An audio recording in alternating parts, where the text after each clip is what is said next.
જે દિવસે રિઝર્વેશન હટી જશે ને આ દેશમાંથી એ દિવસે એક કાગળિયા ખોલીને આમ જોવામાં આવશે કે આ વિમિતભાઈ નામ છે તો આની પાછળ સરનેમ શું છે, કાપો મારો ચોકડી. આ દેવભાઈ નામ છે, આની પાછળ સરનેમ શું છે, કાપો મારો ચોકડી. પછી તમારા બાળકો જે અત્યારે થોડા ઘણા બી નોકરી વળગે છે ને એ આ સંવિધાનના કારણે ના રિઝર્વેશનના કારણે વળગે છે. પછી તો તમે ભૂલી જાઓ મજૂરો જ પેદા થશે. કરોડો ખરબો રૂપિયા મંદિરોમાં પડ્યા છે અને એ બધાનો રિઝર્વેશન કોની જોડે છે? એ બધા બ્રાહ્મણો જોડે. અને આ મંદિરોમાંથી પૈસાનો આજ સુધી કોઈએ હિસાબ લીધો છે? પણ ઘણી વખત એવો વિચાર આવે છે કે આપણે બધા હિન્દુ જ છીએ, આપણે થોડું જ્ઞાન બાન ઠોકી દઈએ કે ભાઈ બોલી નાખીએ. શું કરવાનું છે? જનોઈ પહેરવાની છે, ટકલો કરીને માથે ટોટી જ રાખવાની છે, આવું તો અમે બધા કરી શકીએ છીએ. નીકળી જાઓ ને ભાઈ મંદિરોમાંથી, સમજ્યા? અનામત જ જોતી હોય તો અહીંયાથી ચાલુ કરીએ, મંદિરોમાંથી ચાલુ કરીએ. પછી મીડિયામાંથી જે બ્રાહ્મણો ઠોકી બેસાડ્યા છે વર્ષોથી, એક ને એક મોઢા આપણે જોઈએ છે, પણ એક નહીં ખબર પડતી આ આરએસએસ સામી સાથીએ કેમ નથી આવતું? શા માટે આવા કાવતરાના ભાગરૂપે જવાની હિંમત હોત તો આઝાદીની લડાઈમાં ભાગ ના લીધો હોત. બધી મને મા સામે ગાળો બોલી એમ કરીને રોવા માંડે. શરમે આવી જોઈએ. તમે બોલો એ બધું રાસલીલા, કેરેક્ટર ઢીલા. એટલે ગામમાં જે સૌથી બળિયો પાડો હોય ને એ પાડાને કોઈ ના સતાવે, પણ જે દુબળું ઢોર હોય ને એને હવ પરુણો કરે. એટલે આ પરિસ્થિતિ એવી છે કે જે દુબળું ઢોર છે, જે પછાત સમાજ છે, એને પરુણો કરવા જાય છે, એને ગચકાવા જાય છે, એની સાથે અન્યાય કરવા જાય છે. તમારામાં તાકાત હોય તો લડો ને. જે બળિયો પાડો છે ને તમને સવાલ પૂછે બધા દેશદ્રોહી, આમ સર્વે કરવામાં આવે ને તો આ દેશમાં 70% પબ્લિક છે એ દેશદ્રોહી થઈ જાય. બોલો, પણ આપણી ફરજ એ છે કે આપણે આવનારી પેઢીને એટલું કહેતા જઈએ કે બેટા લડવાનું તો છે જ. હું મારા દીકરા દીકરીઓને એટલું કહેતો જઉં ને કે પોતાના હક અધિકાર માટે મરી જવું પડે તો મરી જવું પડે, પણ લડવાનું, લડ્યા વગર નહીં મરવાનું. લડાઈમાં તો મજા છે ભાઈ. કેવી મજા ભાઈ દેવભાઈ? એ લડાઈ લડવામાં કેવી મજા? લડવાની, પણ એ તમે પડકાર ઝીલવાની મજા. જે ડરપોક છે એનો થોડી ખબર પડે કે પડકાર ઝીલવાની મજા, ડંડા પડતા હોય તો સામે સાથે ઉભા રહેવાની મજા, આંખમાં આંખ નાખીને વાતચીત કરવાની મજા. આ ડરપોકોને થોડી ખબર પડે. તમે એવું ના વિચારતા કે આ સમાજ એનો કોઈ ધણી નથી, એ વિધવા થઈ ગયો છે. એ જરાય મનમાંથી થોડી ઘણી શંકા હોય તો એ કાઢી નાખજો. સાથીઓ, પેપર લીકની ઘટના બાદ દિલ્હીના જંતર મંતરમાં જે જેન્ઝીસ લોકો દ્વારા આંદોલન કરવામાં આવ્યું અને એની સફળતા સારી એવી મળી. કહેવામાં આવ્યું કે સરકાર આટલી જલ્દી ઝૂકે નહીં, પણ આ જેન્ઝીસે આ સરકારને ઝુકાવી દીધી. એ પછી સોશિયલ મીડિયાની અંદર અનામત હટાવો મુવમેન્ટ નામના પેજ ચાલુ થયા. એ સંદર્ભે ગુજરાતની અંદર પણ અમુક કથિત આગેવાનો અનામત હટાવવાનું જાણે લીડ કરતા હોય એવી રીતે જોવા મળ્યા. આજે એ જ મુદ્દે ચર્ચા કરવી છે. અનામત હટવી જોઈએ કે અનામત રહેવી જોઈએ, એ બધી બાબતે ચર્ચા કરવા માટે આપણી સાથે સાથી દેવ દેસાઈ જોડાયા છે. દેવ દેસાઈ એ એક્ટિવિસ્ટ છે, એક સંગઠન અનહદ નામના ટ્રસ્ટ સાથે કામ કરે છે અને એ ટ્રસ્ટનું કામ પણ જે શોષિત પીડિત વંચિતો મહિલાઓ માટે લડવાનું છે. એટલે આજની ચર્ચા એક એક્ટિવિસ્ટ બીજા એક્ટિવિસ્ટ સાથે ચર્ચા કરતા હોય એમ. જેમ ભગતસિંહને છેલ્લે પૂછવામાં આવ્યું હતું કે ભાઈ પુસ્તક વાંચતા હતા ત્યારે તો એમને એવું કીધું હતું ભાઈ એક ક્રાંતિકારી બીજા ક્રાંતિકારીને મળી રહ્યો છે તો છેલ્લે એ તો મળવા દો. એવી જ રીતે અમે ચર્ચા કરીએ છીએ એક એક્ટિવિસ્ટ, આજે પત્રકાર તરીકે નહીં. દેવભાઈ, ક્રાંતિ માર્ગે આપનું સ્વાગત છે. ધન્યવાદ વિમિતભાઈ. શું કહેશો કે આજે અનામત હટાવવાની જે વાતચીત થઈ રહી છે ગુજરાતમાં, અનામત હટવી જોઈએ, અનામત રહેવી જોઈએ, અને આજે ચર્ચાઓ થઈ રહી છે, આજે આપણે એના વિશે જ વાતચીત કરવાની છે. વિમિતભાઈ, મારું બહુ સ્પષ્ટ માનવું છે કે અનામત આપણને આપણા સંવિધાનમાં કેમ આપવામાં આવી હતી.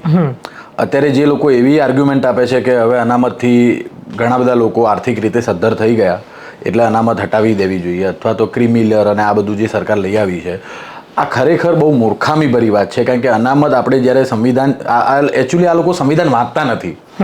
સંવિધાનમાં એવું લખેલું છે કે અનામત કેમ આપવામાં આવી છે, એના કારણો આપેલા છે, અને એમાં એવું લખ્યું છે કે અનામત જે છે જ્યાં સુધી સામાજિક સ્ટ્રક્ચર તમારું સમાન ના થાય ત્યાં સુધી અનામત જરૂરી છે. પૈસો હોય, કરોડપતિ હોય, હું પોતે રબારી સમાજમાંથી આવું છું, કરોડપતિ થઈ જવું, અત્યારે તો નથી મારી જોડે પૈસા, પણ જ્યારે કરોડપતિ થઈ જવું, જો ક્યાંક મારી જોડેથી પૈસા આવે તો પણ મારું શું સામાજિક સ્ટ્રક્ચર એ અપરકાસ્ટ જેટલું થાય છે એ મને ત્યાં ફેસિલિટી મળે જ્યાં અપરકાસ્ટ રહે છે, અથવા તો મારું એ જે સ્વમાન એ લોકોનું થાય છે, સન્માન થાય છે, સ્વમાન જળવાઈ રહે છે, એ મારું જળવાઈ રહે કે મને પછી એટલે હું જો કદાચ વધારે સારું ભણી લઉં, હું વધારે સારું ગુજરાતી કે ફાંકડું અંગ્રેજી બોલતો થઈ જવું, એટલે મને સીધું એવું પૂછવામાં આવે કે તમે રબારી જેવા નથી લાગતા.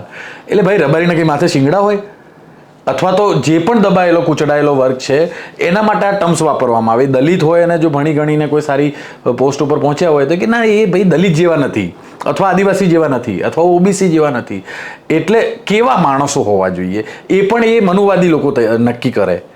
મારી જીવન જીવવાની મારી રહેણી કહેણી જે છે એમાં હું જીવવા માંગતો હોઉં, પણ મારે એક કોલોનિયલ સમાજમાં જ્યારે જવું હોય તો મારે એમની જેવું થવાનું. આ ક્યાંયનો ન્યાય નથી.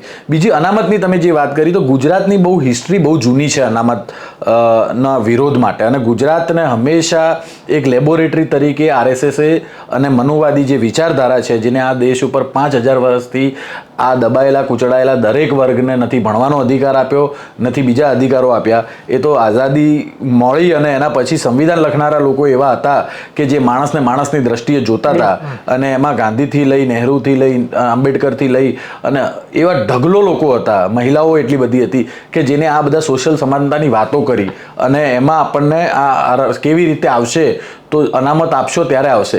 બીજી એક જે આર્ગ્યુમેન્ટ આપે છે બહુ મૂર્ખા માણસો, એ આર્ગ્યુમેન્ટ એવી આપે છે કે બહુ ઓછા ટકાવાળા લોકો જે છે એ ડૉક્ટર બની જાય છે. અરે ભાઈ એ અનામત તો ભણવામાં છે. એટલે હું કોઈ પછાત સમાજમાંથી આવું છું તો મને એડમિશન અનામતના બેઝ ઉપર મળે છે, કારણ કે મને તો હું બહુ પાછળ છું તમારાથી રેસમાં, અને તમે કેટલા કિલોમીટર આગળ ઊભા છો, અને એમ કહેવામાં આવે કે હવે તમે સાથે દોડો.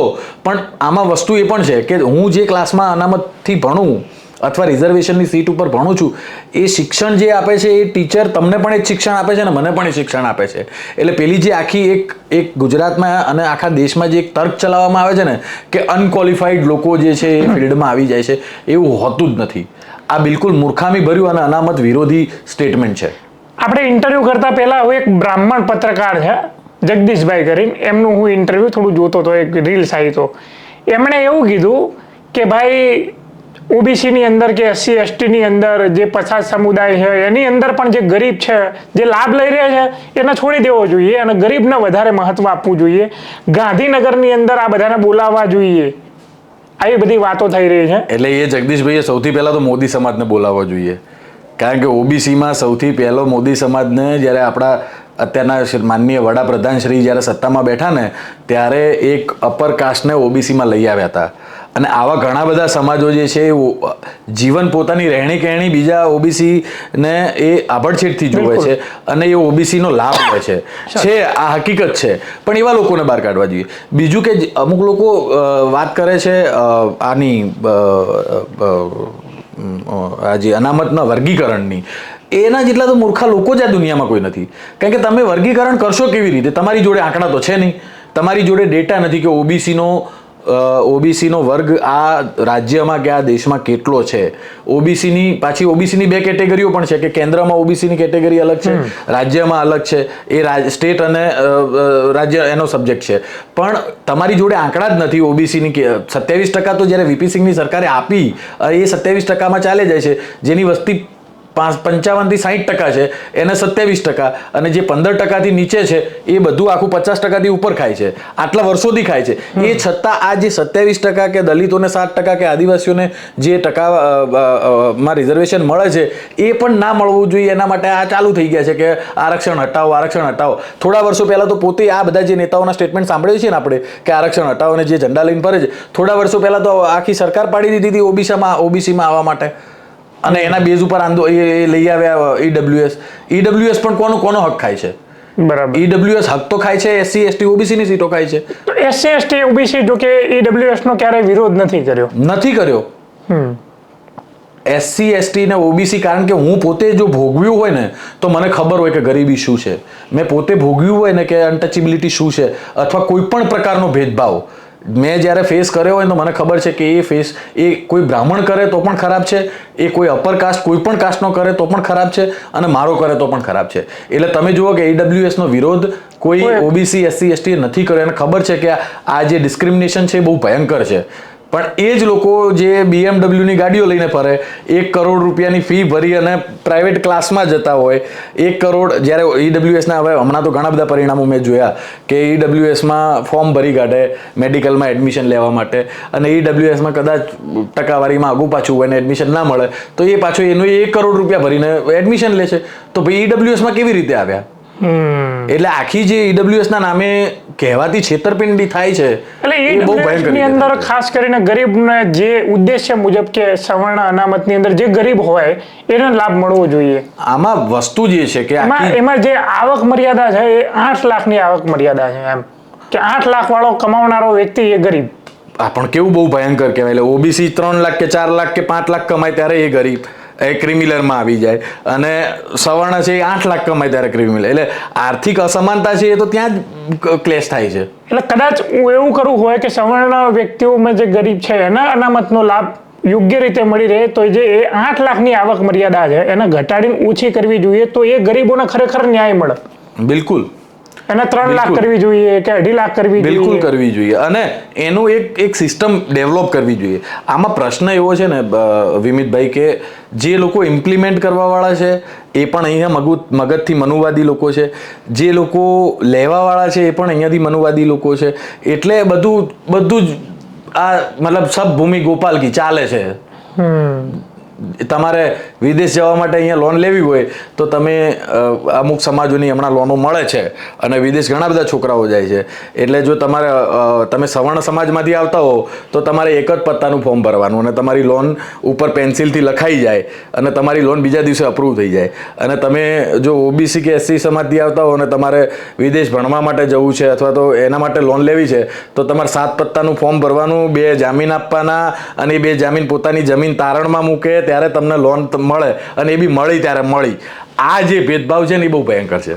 અચ્છા, અનામત હટાવવા માટે પાટીદાર સમાજના આપણા ભાઈઓને કેમ આગળ કરવામાં આવ્યા એવું તમને શું લાગે?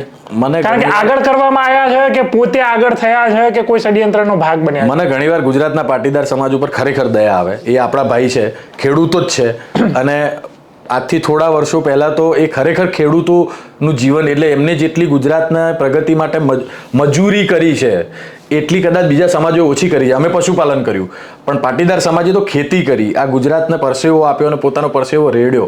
પણ અત્યારની જે પેઢી છે ને એને આ મજૂરી કરી નથી, એને ખબર જ નથી મજૂરી શું છે. પૈસો બહુ આવી ગયો, વિદેશ જતા રહ્યા, વિદેશથી પૈસો આવવા માંડ્યો, અહીંયા ધંધામાં મોનોપોલી થઈ ગઈ, અને હવે એ આ આરએસએસની અને મનુવાદી વિચારધારાની ઘૂંટી પી અને નીકળી પડ્યા છે કે અનામત હટાવો. ભાઈ તમે જોઈ આવો તમારી 2 પેઢી પહેલાં કે 1 પેઢી પહેલાં તમારા બાપાઓ અને વડવાઓની શું દશા હતી. એટલે એ પોતાની પાછળ વળીને નથી જોતા અને અનામત હટાવવા માટે આવ્યા છે. અનામત હટાવવાના આંદોલનો આપણે 85માં જોયા હતા.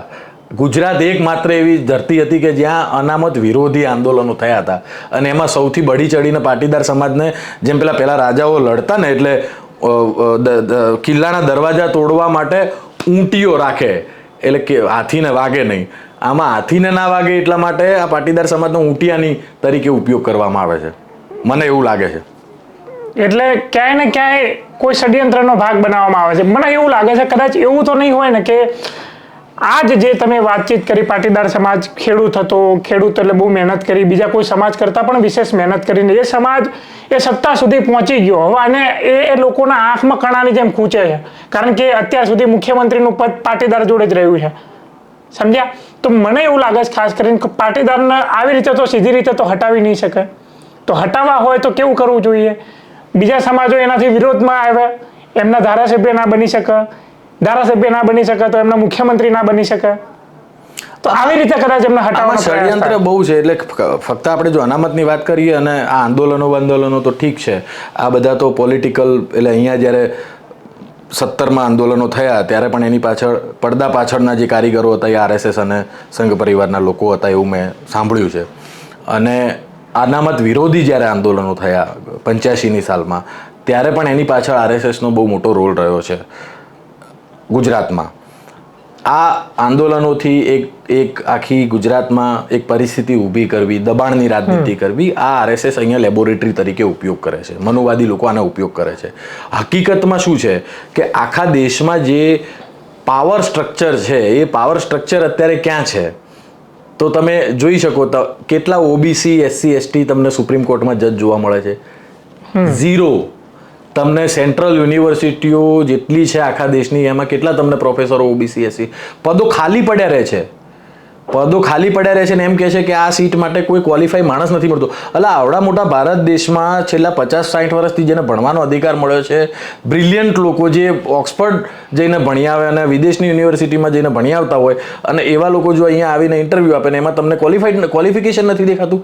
યુનિવર્સિટીમાં વીસી ની અંદર વાઇસ ચાન્સલર ની અંદર તમે આપણા આખા દેશની હાઈકોર્ટો જોઈ લો, એમાં જે જજીસ છે, ટોપ જે પાવર સ્ટ્રક્ચર છે એ ક્યાં છે અને ક્યાં કેન્દ્રિત વધારે થઈ રહ્યું છે છેલ્લા આ 10-15 વર્ષમાં, ક્યાં વધારે કેન્દ્રિત થઈ રહ્યું છે એ પણ એક આપણે એને આ સર્વે કરવાની જરૂર છે.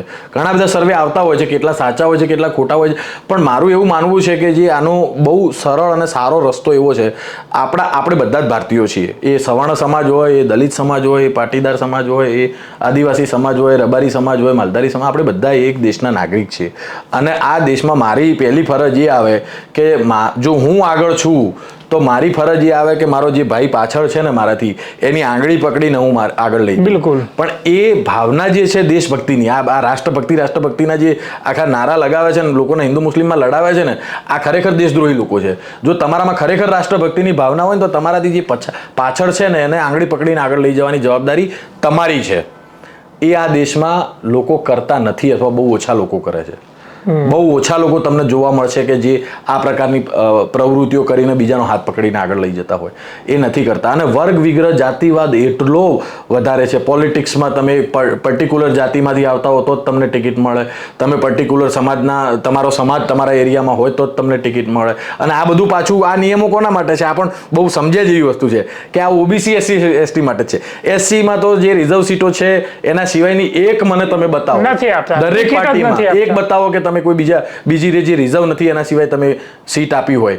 તમે એક સીટ બતાવો કે જે આદિવાસી રિઝર્વ છે એના સિવાય 12 સીટ અને 2% 3% વસ્તી હોય એની 45 ધારાસભ્યો હોય, 30 ધારાસભ્યો હોય અને બધે એમને ટિકિટ મળે. એ સર્વમાનિત નેતા થઈ. એટલે જાતિ જે છે એ ઓબીસી એસટી એસસી ના સમાજના લોકોને મળે છે કે તમે પર્ટિક્યુલર જાતિના નેતા છો અને અમે સવર્ણ સમાજના છીએ તો અમે સર્વ સમાજના નેતા છીએ.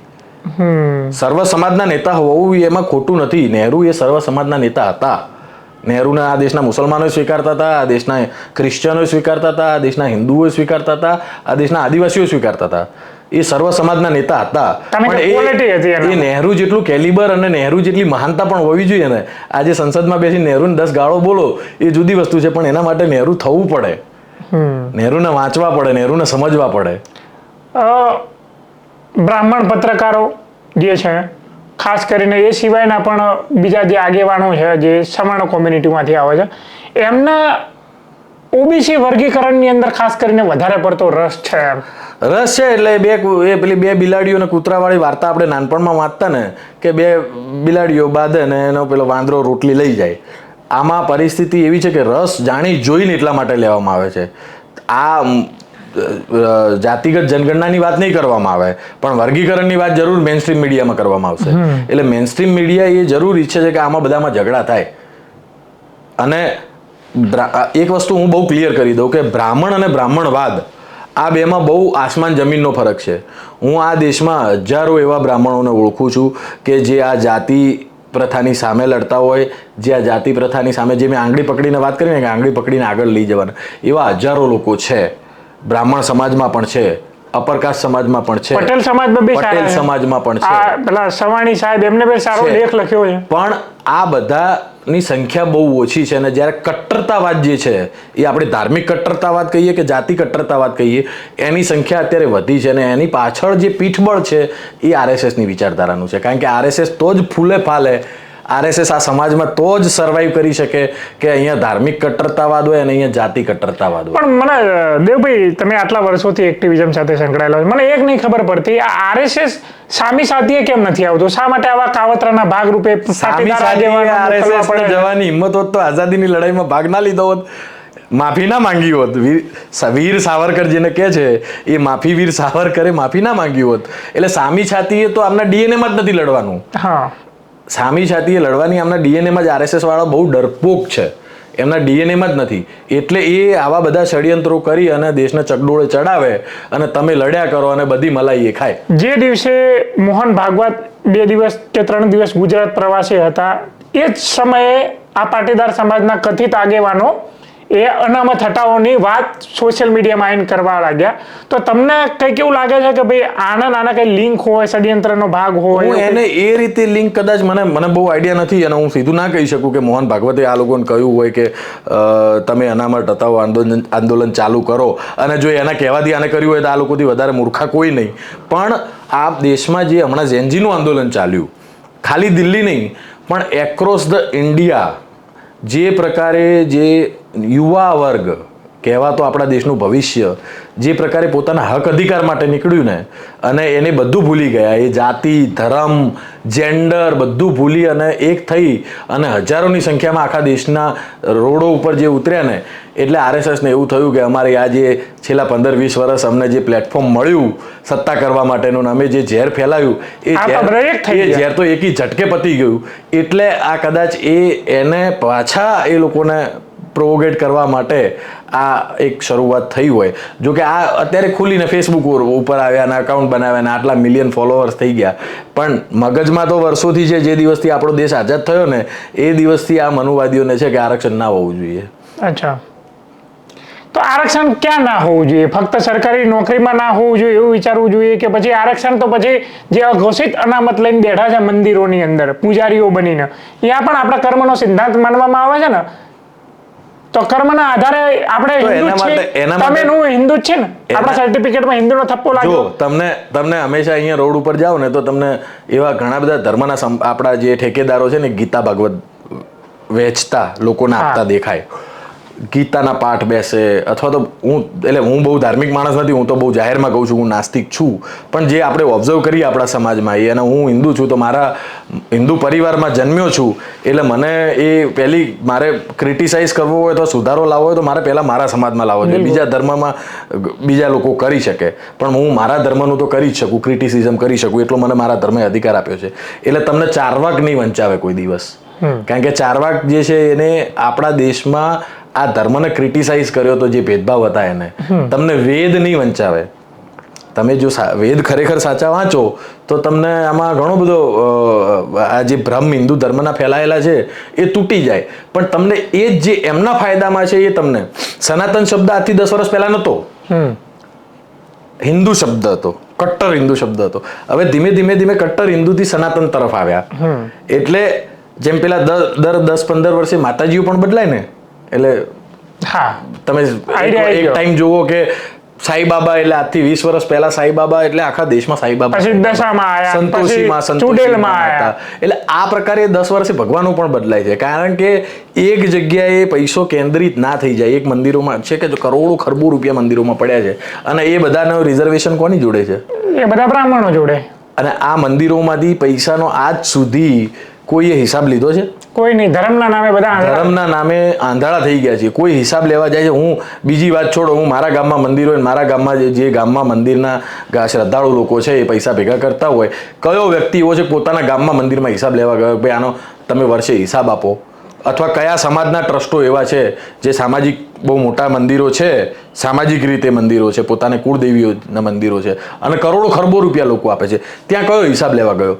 નથી જતો. કે ધર્મનું ડર, ધર્મ કોઈ દિવસ ડરાવતો નથી, ધર્મ તમને એની સાથે લઈને ચાલે છે, પણ ધર્મનો ડર આ લોકોએ જે નાખ્યો છે ને એના કારણે કે ભાઈ આપણે ધર્મથી ડરાઈને રાખો એટલે આપણે જેમ કરવું એમ ફાવે. એટલે મારો તો મને ઘણી વખત એવો વિચાર આવે છે કે આપણે બધા હિન્દુ જ છીએ, આપણે થોડું જ્ઞાન બાન ઠોકી દઈએ કે ભાઈ બોલી નાખીએ, શું કરવાનું છે, જનોઈ પહેરવાની છે, ટકલો કરીને માથે ટોટી જ રાખવાની છે, આવું તો અમે બધા કરી શકીએ છીએ. નીકળી જાઓ ને ભાઈ મંદિરોમાંથી, સમજ્યા?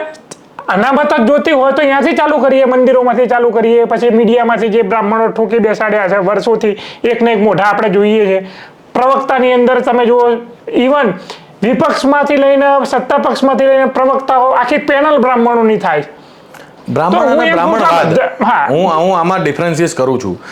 બ્રાહ્મણ અને બ્રાહ્મણવાદ આ બે વસ્તુનું ડિફરન્શિએટ કરવો પણ બહુ જે જરૂરી વ્યક્તિ છે. બિલકુલ એટલે તમારા મગજમાં જો અહીંયા બ્રાહ્મણવાદ ભર્યો છે તો એ ખોટો છે. તમે પર્ટિક્યુલર જાતમાંથી છો એ ખોટું નથી. અને હું કોઈ જાતમાં જન્મ લઉં એમાં એ મારા હાથમાં છે જ નહીં. પણ હું એમ કહું છું જે વ્યક્તિ મીડિયા સંસ્થાન હોય માની લો કે એ પોતે મેનેજ કરતું હોય કે મારે કોને બેસાડવા, તો જે વ્યક્તિને બેસાડતા હોય એને બધા જ બ્રાહ્મણ કોમ્યુનિટીની અંદર ખાસ કરીને 90% બ્રાહ્મણ કોમ્યુનિટીના હોય, તો જે વ્યક્તિ બેસાડી રહ્યો છે એ બ્રાહ્મણવાદી હોય કે ના? એ બ્રાહ્મણવાદી છે. હું એની વાત કરું છું. એ 100% બ્રાહ્મણ. મંદિરોની અંદર મોસ્ટલી 99% પૂજારીઓ બ્રાહ્મણો તો બ્રાહ્મણવાદી કહેવાય કે તમે 99% નહીં 100% પૂજારી બ્રાહ્મણ છે આ દેશમાં મંદિરોમાં. હું એવું માનું છું બ્રાહ્મણ સમાજમાંથી છે.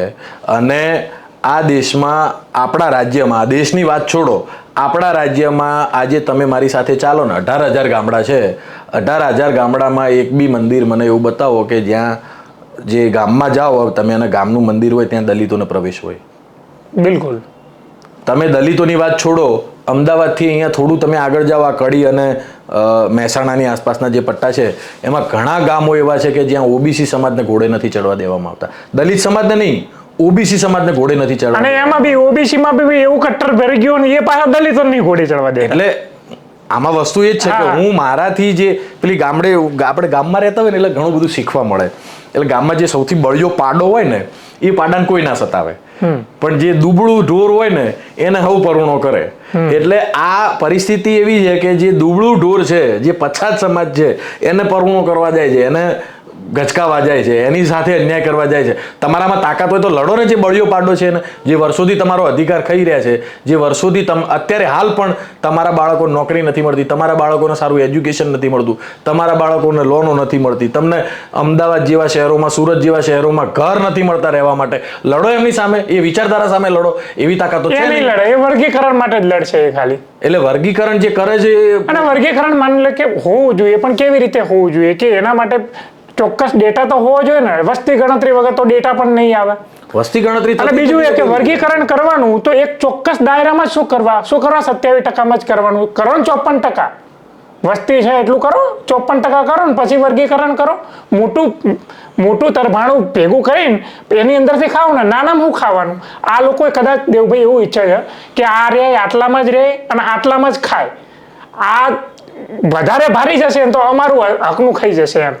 તમે મને છે ને એક મારા પોલિટિકલ મિત્ર છે અને બહુ સિનિયર ગુજરાતના નેતા, એમને મળો ને અને પછી થોડું જો આરએસએસ વિશે વાત કરો ને એટલે એ આમ કરે કે આ આરએસએસ વાળા છે ને બહુ કાવતરાખોર છે.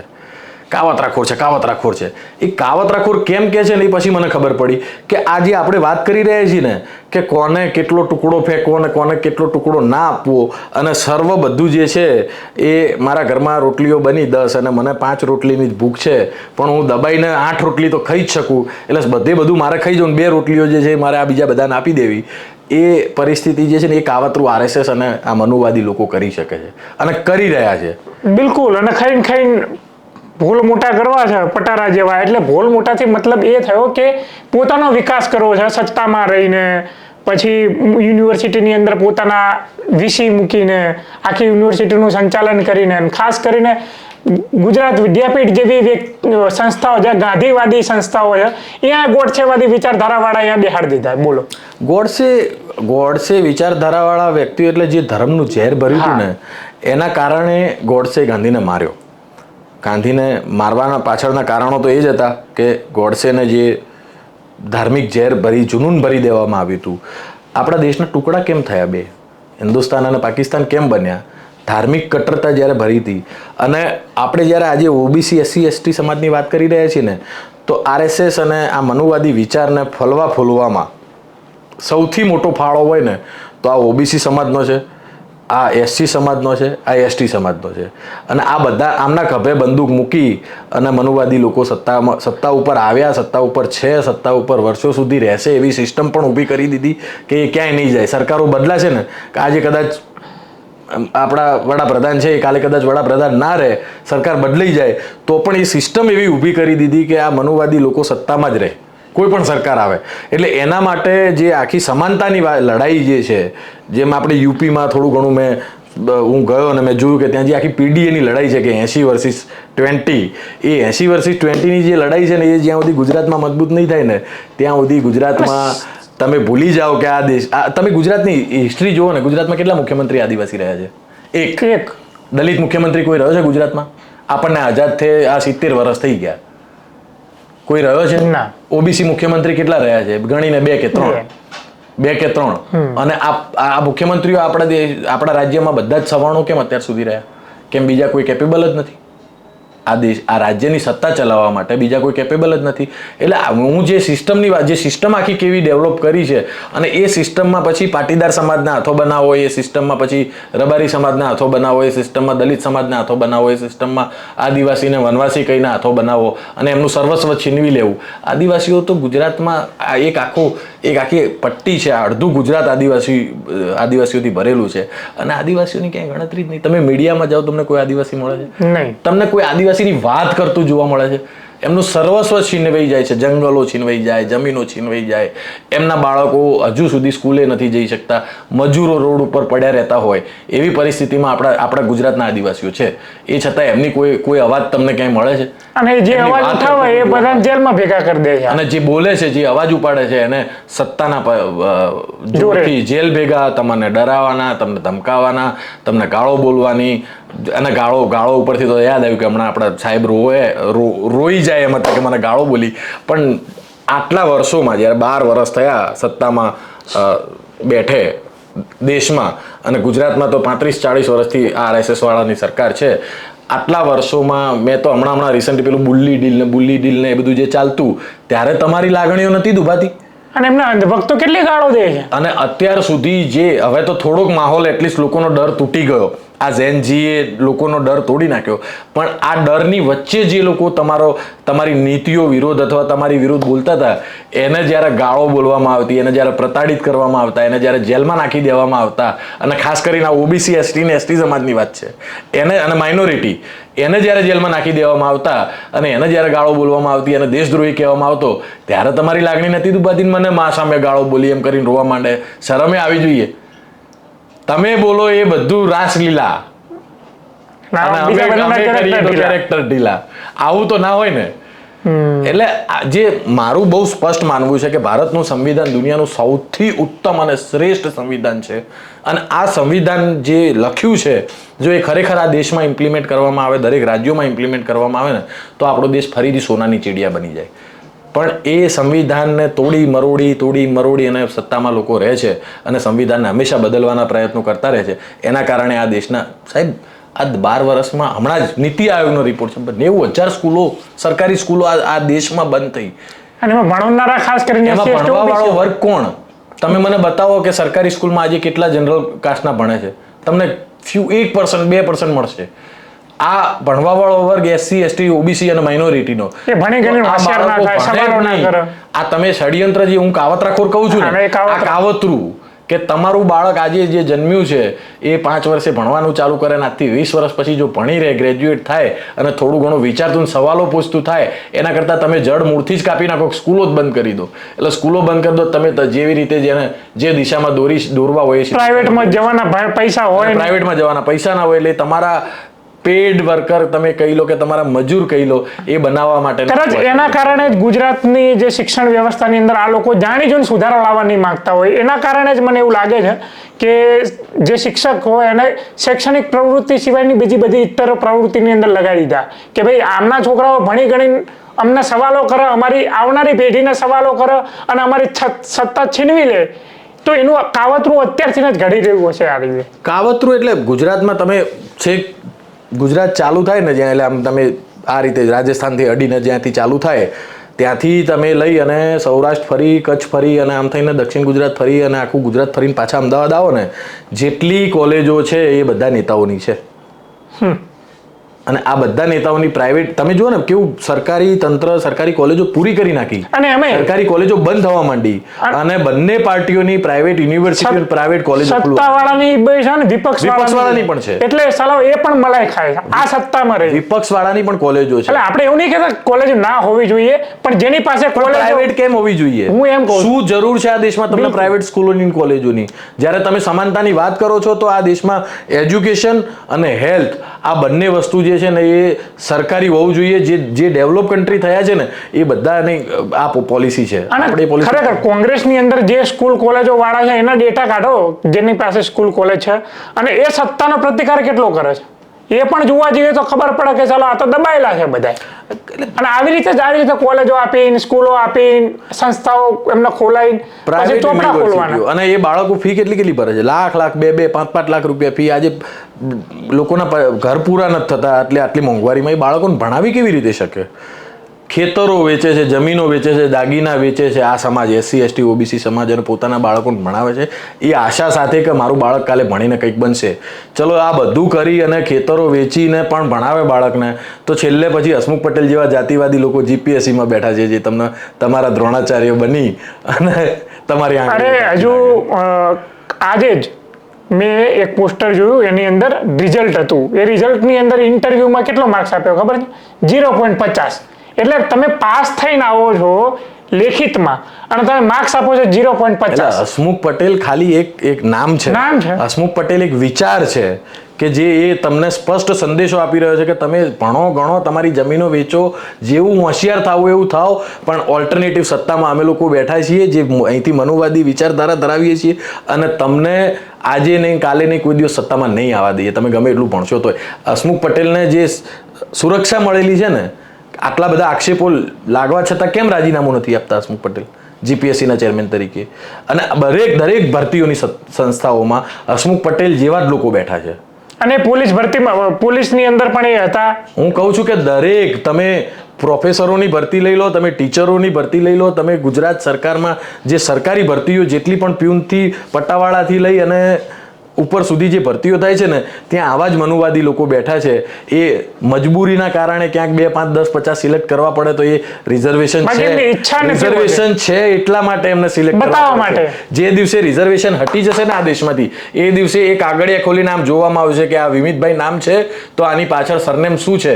કાપો મારો ચોકડી. આ દેવભાઈ નામ છે, આની પાછળ સરનેમ શું છે? કાપો મારો ચોકડી. પછી તમારા બાળકો જે અત્યારે થોડા ઘણા બી નોકરી વળગે છે ને એ આ સંવિધાનના કારણે ના રિઝર્વેશનના કારણે વળગે છે. પછી તો તમે ભૂલી જાઓ મજૂરો જ પેદા થશે. દેવભાઈ તમે આજે ખૂબ આક્રોશમાં લાગો છો. એનું કારણ પણ છે કે આપણી અંદર એક પીડા હોય કે સાલું આટલી મહેનત કર્યા પછી પણ આટલો સંઘર્ષ કર્યા પછી પણ અને અનામતનો થોડોક લાભ એ મળતો હોય થોડોક આગળ વધતો હોય અને આ લોકો ડાયરેક્ટ આવીને આપણા અનામતને હડસેલી નાખવાનો જે રીતે પ્રયાસ કરે એટલે એ દુઃખ. એટલે મારો આપના માધ્યમથી બહુ સ્પષ્ટ સંદેશ છે આ રાજ્યના OBC SC ST સમાજ અને માઇનોરિટી સમાજને કે હવે આપણે કોઈ દિવસ જાતિવાદી નથી. આપણે જાતિવાદી નથી પણ આપણા હક અધિકાર માટે જો હવે એક ના થયા, હવે જાગ્યા નહીં, હવે બોલતા ના થયા અને આ મનુવાદી અને RSSની વિચારધારા સામે તમે આમની સાથે રહ્યા તો તમે જોડે રહીને તમારા બાળકોનું ભવિષ્યની ગોર ખોદી રહ્યા છો. તમે આમને જાકારો નહીં આપો, તમે આમને જ્યાં સુધી સવાલો નહીં પૂછો કે હવે અમારા બાળકોનું શું થશે, અમારા બાળકોને રિઝર્વેશન નહીં મળે તો અમારા બાળકોને નોકરી કેવી રીતે મળશે, આ તમે નહીં કરો ને તો આ દેશના SC ST OBC સમાજની એ જ પરિસ્થિતિ થશે કે જ્યારે અંગ્રેજો આવ્યા ને એની પહેલાં તમને ભણવાના અધિકાર નહોતા, તમને જાહેર સ્થળો ઉપર રહેવાના અધિકારો નહોતા અને જંગલોમાં પડ્યા રહેતા. ફરીથી જો એ દિશામાં પાછું જવું હોય 18મી ને 16મી ને 15મી સેન્ચુરીમાં તો તમને મુબારક. મને તો એક દેશના જાગૃત નાગરિક તરીકે આજે નથી મંજૂર ને કાલે નથી મંજૂર. હું એકલો હોઈશ ને આ દેશમાં, એકલો હોઈશ ને તો આ સવાલ પૂછતો રહીશ અને લડતો રહીશ. ભલે મરી જવું પણ એકલો હોઈશ તોય લડતો રહીશ. પણ મારો સંદેશ છે કે બધા એક થાય અને લડે અને જે આ હિન્દુ મુસલમાન અને આ બધી વસ્તુમાંથી બહાર આવે, જાતિવાદમાંથી બહાર આવે અને પોતાના હક અધિકાર માટે લડવાનું. એટલે આપણા ખાલી ભેગા થઈને આપણા મતનો ઉપયોગ જ કરવાનો હોય યોગ્ય દિશામાં. ખાલી મેં તમને કહ્યું કે ખાલી મતનો ઉપયોગ કરવાથી કશું નથી થતું. હવે એ સમય મતનો ઉપયોગ કરો ને સત્તા બદલી જાય, બેઠા તો એના જ લોકો છે. કાલે કોંગ્રેસની સરકાર આવે કે આમ આદમી પાર્ટીની સરકાર આવે તો ત્યાં હસમુખ પટેલ જેવા લોકો છે જ. એને કદાચ પાવર થોડા ઓછા થઈ જશે. અત્યારે જે આમ બિલકુલ પેલા ગામના ગાંડા આખલાની જેમ મંડ્યા છે ને કે સાવ માજા મૂકી દીધી છે ને, એ માજા થોડી લિમિટમાં આવશે, પણ લોકો તો એ જ બેઠા છે. એટલે હવે માધવસિંહ સોલંકી જેવું કરવું જોઈએ, ખામ અપનાવી કે ભાઈ હું એક થવાનું કહું છું. હું પોતાના અધિકારો માટે જે સમાજો અત્યાર સુધી નથી મળ્યા, જે સમાજોના અધિકારો નથી મળ્યા, એક થાય, લડે, પ્રશ્નો પૂછે, સત્તા પરિવર્તન કરે, અને સત્તા પરિવર્તન કર્યા પછી જે બીજો સત્તામાં આવે, જો તમારું ના સાંભળે એને બદલી નાખો. બિલકુલ. તમારું જ્યાં સુધી સાંભળવા વાળો ના આવે, તમારો માણસ ના આવે, કારણ કે એ પીડા મારી જોડે આબડછેટ થતી હોય ને તો એ પીડા હું જ સમજી શકું. એ કોઈ એસી ઓફિસમાં બેસીને નક્કી કરે એ લોકો કે આ જે અનામત છે એને કાઢી નાખો, અથવા તો અનામતમાં કોણ રહેશે કોણ નહીં રહે, એ પીડા એ કેવી રીતે સમજી શકે જે એસી ઓફિસમાં બેસતો હોય? બિલકુલ. એ પીડા તો એ જ સમજી શકે કે જે ભોગવતો હોય. હું રબારી સમાજમાંથી આવું છું. આજે બી ગુજરાતમાં રબારી સમાજના એવા ઘણા ઢગલો પરિવારો છે કે જે ભટકતું જીવન જીવે છે, જે પોતાના માલઢોર સાથે જીવે છે. બેઝિક પાયાની સુવિધાઓ નથી આ સમાજ જોડે, શિક્ષણ નથી, નકરી અંધશ્રદ્ધામાં ધકેલી દીધા છે. આ પણ અંધશ્રદ્ધામાં ધકેલી દેવા પણ એક પડયંત્રનો ભાગ છે. નકરી અંધશ્રદ્ધામાં ધકેલી દીધા છે. એટલે તમે બસ ધર્મમાં લાગ્યા રહો, તમને કોઈ બીજા તમે તમારા હક અધિકાર માટેના પ્રશ્નો જ ના પૂછી શકો. આ અંધશ્રદ્ધામાં જે મારા સમાજને ધક્યા છે ને, એટલે હું જે કહું છું કે મારી પીડા હું જ સમજી શકું, એ રીતે એ જેની જોડે ડિસ્ક્રિમિનેશન થતું હોય ને, જે ભેદભાવ થતો હોય એ જ સમજી શકે. એ અહીંયા બેસીને હું કદાચ એ દલિતની પીડા ના સમજી શકું કે જેને ઘોડે નથી ચડવા દેવામાં આવતો. હું એને સિમ્પથી રાખી શકું, પણ હું જેને મૂછ નથી રાખવા દેવામાં આવતી એની પીડા હું ના સમજી શકું. જેને મંદિરમાં નથી જવા દેવામાં આવતો એની પીડા હું ના સમજી શકું, કારણ કે હું તો જઈ શકું છું. અને એમ કહે છે કે આર્થિક અનામત મળી જશે તો બીજાને લાભ નહીં મળે. એક જે વ્યક્તિને લાભ મળી ગયો હોય પછી એને છોડી દેવાની. તો આર્થિક અનામત જો એવી રીતે મળી ગયું હોય, આપણે રામનાથ કોવિંદ એ દલિત રાષ્ટ્રપતિ હતા તો એમના મંદિરોમાં ક્યાં બેસવું પડે? બહાર બેસવું પડે. અત્યારે હાલ આદિવાસી રાષ્ટ્રપતિ છે, આદિવાસી બેન છે ને, માનનીય આપણા દ્રૌપદી મુર્મુ આપણા રાષ્ટ્રપતિ છે. આપણા સંસદનું ઉદ્ઘાટન થયું ત્યારે બેન ક્યાં હતા? સૌથી પહેલા દેશના સન્માનીય નાગરિક એ છે, એ બેન આદિવાસી હતા એટલે એમને બહાર રાખવામાં આવે. આવી રામ મંદિર આપણા આમ જે આ હિન્દુ ધર્મને માને છે એમના માટે રામ મંદિર બહુ મોટો વિષય બનાવી દેવામાં આવ્યો હતો, બરોબર છે. અને રામ મંદિર બની પણ ગયું, ચલો તમને શાંતિ થઈ ગઈ, રામ મંદિર બની ગયું. એ રામ મંદિરનું ઉદ્ઘાટન થયું ત્યારે આ બેન ક્યાં હતા? અથવા તો આપણા રાષ્ટ્રપતિ કોવિંદ જ્યારે હતા ત્યારે એ ક્યાં હતા? તો બધું જ જે છે એ જાતિ, આ દેશ જાતિ છે, અને જાતિવાદ જેટલો વધશે ને એટલો આ દેશમાં છે ને ધાર્મિક કટ્ટરતા વધશે, અને પછી તમને હિન્દુ મુસલમાનમાં લડાવવામાં આવશે, અને એ આ મનુવાદી લોકો સત્તા ઉપર રાજ કરશે. એટલે પ્રશ્નો પૂછો. હું એવું અત્યારે જે પરિસ્થિતિમાં આપણે જીવી રહ્યા છીએ ને આ દેશમાં, એ પરિસ્થિતિમાં મને હજુ એવું દેખાય છે કે હજુ 50-100 વર્ષ લડશું ને ત્યારે જઈને ક્યાંક થોડુંક સમાનતા ભાળીશું. આપણે નહીં ભાળીએ, પણ આપણી ફરજ એ છે કે આપણે આવનારી પેઢીને એટલું કહેતા જઈએ કે બેટા લડવાનું તો છે જ. હું મારા દીકરા દીકરીઓને એટલું કહેતો જઉં ને કે પોતાના હક અધિકાર માટે મરી જવું પડે તો મરી જવું પડે, પણ લડવાનું, લડ્યા વગર નહીં મરવાનું, એમને મૂંગું નહીં મરવાનું. આ કહેતો જે દિવસે SC ST OBC સમાજનો માઇનોરિટી સમાજ થઈ ગયો ને, લડવાનું એટલે હું હિંસક રીતે લડવાનું નથી કહેતો, પણ હક અધિકાર માટે લડવાનું. એ જે દિવસે દરેક બાળકને આપણે ગળથુતીમાં આપતા થઈ ગયા ને, એ દિવસે પરિવર્તનની શરૂઆત થશે. અને લડાઈમાં તો મજા છે ભાઈ, કેવી મજા ભાઈ દેવભાઈ, એ લડાઈ લડવામાં કેવી મજા લડવાની, પણ એ તમે પડકાર ઝીલવાની મજા. જે ડરપોક છે એને થોડી ખબર પડે કે પડકાર ઝીલવાની મજા, ડંડા પડતા હો તો સામે સાથે ઉભા રહેવાની મજા, આંખમાં આંખ નાખીને વાતચીત કરવાની મજા. આ ડરપોકોને થોડી ખબર પડે. ડરપોક, હું એને ડરપોક નથી કહેતો, પણ કદાચ લોકોનું એક્સપોઝર નથી વિમિતભાઈ. એ પોતાના હક અધિકાર માટે લડવાનું પણ એક્સપોઝર નથી. લોકોને એ ખબર જ નથી કે આ લડાઈ કેમ છે ને શું કામ છે. એટલે એ ઇન્ફોર્મેશન પણ લોકો સુધી નથી પહોંચતી. આવડું મોટું ઝેનજીનું આંદોલન થયું આપણા દેશમાં, કયા મેઇન સ્ટ્રીમ મીડિયાએ ઝેનજીના આંદોલનને સપોર્ટ કરીને બતાવ્યું? મને તમે એક બતાવો. આજે પણ હિન્દુ મુસલમાન તમને સવાલ પૂછે બધા દેશદ્રોહી. એટલે આ દેશમાં અત્યારે હાલ મને એવું લાગે છે જે આ ઝેનજીના આંદોલન પછી કે 70% પબ્લિક છે ને, જો આ આમ સર્વે કરવામાં આવે ને તો આ દેશમાં 70% પબ્લિક છે એ દેશદ્રોહી થઈ જાય. બોલો, 70 થી 80% પબ્લિક. કારણ કે અત્યારે બધા કંટાળે છે, મોંઘવારીથી કંટાળે છે, સારું શિક્ષણ નથી એનાથી કંટાળે છે, આટલું મોંઘું હેલ્થ આપણને પોસાય એવી નથી. એવી પરિસ્થિતિઓમાં કશું જ એક વસ્તુ એવી નથી કે જેનાથી લોકો ખુશ હોય. હા, તમને એવું એ સમજીને તમે ખુશ થતા હો કે આપણો ધર્મ બચી જશે. સારું, મને એક લોજિક એ પણ નથી ખબર પડતી કે તમે હિન્દુ 80% છો, આ દેશમાં મુસલમાન 20% છે. હવે 80% ખતરામાં કેવી રીતે હોય 20%થી? કેવી રીતે ખતરામાં હોય? આ જે આખું લોજિક જે આપ્યું છે ને લોકોના દિમાગમાં જે નાખી દીધું છે ને એ બહુ ભયંકર છે. ને એ જે છે એ જ મનુવાદ છે. બિલકુલ. માલધારીની અંદર ખાસ કરીને ભરવાડ આવે છે, રબારી આવે છે, એ સિવાયના પણ ઘણા બધી કોમ્યુનિટી છે. દલિતોની અંદર પણ ઘણી બધી કોમ્યુનિટી છે. આ બધાને જ્યારે મકાન લેવા જાય સારી સોસાયટીની અંદર તો કેવી સ્થિતિ છે એ મારે તમારી પાસે એટલા માટે જાણવું છે કારણ કે માહોલ અત્યારે એ રીતનો ક્રિએટ કરવામાં આવી રહ્યો છે કે અનામતનો લાભ મળી જશે તો આ બધું સુધરી જશે એમ. તમે અમદાવાદ, વડોદરા, સુરત, રાજકોટ, મહેસાણા કે પછી જે પણ મોટા શહેરો આપણે ગુજરાતના ગણી શકીએ, આ શહેરોમાં મારી સાથે આવો અને કોઈ પણ જ્યાં નવી બિલ્ડિંગ બનતી હોય, આખા શહેરમાં ગમે ત્યાં નવી બિલ્ડિંગ બનતી હોય ત્યાં મારી સાથે આવો અને એમ કહીએ જઈને કે ભાઈ હું આ દલિત સમાજમાંથી છું અથવા તો હું રબારી સમાજમાંથી છું, દરબાર સમાજમાંથી, ભરવાડ સમાજમાંથી, તો ખાલી ફ્લેટ પડ્યો હોય તો એમ કે સાહેબ અમને, એનો જે મેનેજર બેઠો હોય, બિલ્ડર તો તમને સીધો કહેવા આવે નહીં, એટલે મેનેજર જે બેઠો હોય ને સીધો એમ જ કે સાહેબ અમે સોરી અમે નહીં આપી શકીએ. તમે પછી એમ પ્રોફાઇલ આપો કે ના હું તો ભણેલો ગણેલો છું, હું સરકારી આ પોસ્ટ ઉપર છું. આ બધું થાય ને એ છતાં તમે જે ભાવ હોય એના કરતાં 2 ગણો ભાવ આપવા તૈયાર થાવ ને તો પણ તમારી જાતિ તમને નડે છે. આ જે તમારા કારણે બીજા મકાન નહીં અમારા જાતિ જે ઘૂસી ગઈ છે ને જાતિ નડે છે. અને આ પરિસ્થિતિ બધી જગ્યાએ છે. તમે ખાલી મકાનોની વાત છોડો ને, તમે ધંધામાં મોનોપોલી જુઓ. તમે સુરતમાં જાઓ, હીરા ઉદ્યોગ જે છે એમાં તમને કયો સમાજ મળે? આટલા વર્ષોમાં હીરા ઘસવાવાળા બધા સમાજ છે, પણ હીરાની ડીલ કરવાવાળા કયા સમાજ છે? જે વ્યાપાર કરવાવાળા છે એ કયા સમાજ છે? એ બીજા સમાજોને ઘૂસવા જ નથી દેતા. ધંધામાં,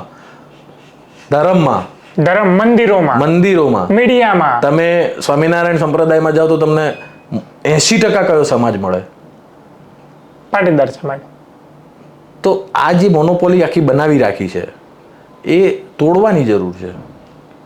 એ તોડશે કોણ? કારણ કે આપણે બધા તોડીશું.